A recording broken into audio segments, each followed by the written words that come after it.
মল থেকে বেরিয়ে আমরা গাড়ি করে সিধা চলে এলাম ভুতুড়াতে। তো দেখতে পাচ্ছ ভুতুড়ে এসে হাজির। তো চলো এখন ভেতর দিকে যাওয়া যাক আস্তে আস্তে। তো ভেতরে এসে আমি প্রথমেই শাড়ির কাউন্টারে চলে এসেছি। তো সৌরভ আমাকে আজকে বললো যে চলো তোমাকে পুজোর জন্য একটা শাড়ি কিনে দেবো। আমি বললাম হঠাৎ করেই শাড়ি? বলছে হ্যাঁ দেবো চলো। তো আমি অনেকগুলোই শাড়ি দেখছিলাম, এই দুটো শাড়ি তো বেশ অতটা চয়েসফুল হয়নি, কিন্তু এই শাড়িগুলো দেখে আমার মন্ত্রমুগ্ধ হয়ে গেছে একদম। তো এই শাড়ি তিনটে কালার খুব সুন্দর ছিল, তো দুটো কালার আমার বেশ চয়েসফুল লাগছিলো বেশি, তো সেই জন্য বললাম যে এই শাড়ি দুটোর কালারটা আমাকে একটু খুলে দেখান। তো এই দুটো কালার বেশ ভালো লাগছিলো, একটা পেঁয়াজি কালার একটা খয়েরি। তো এই সোনালির জড়িটা খয়েরিটার সঙ্গে এত সুন্দর লাগছিলো মানে বলার নেই। তারপরে আমরা শাড়ির বিল পেমেন্ট করে দিয়ে বেরিয়ে পড়লাম, সৌরভ পেমেন্ট করলো।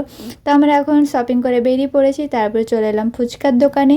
ফুচকার দোকানে এসে দাঁড়িয়েছিলাম কাকুর কখন আলু মাখানো হবে। তারপর আমরা খেয়ে দিয়ে বেরিয়ে পড়লাম বাড়ি যাওয়ার জন্য। আজকের মতো এইটুকুই, টাটা বাই বাই।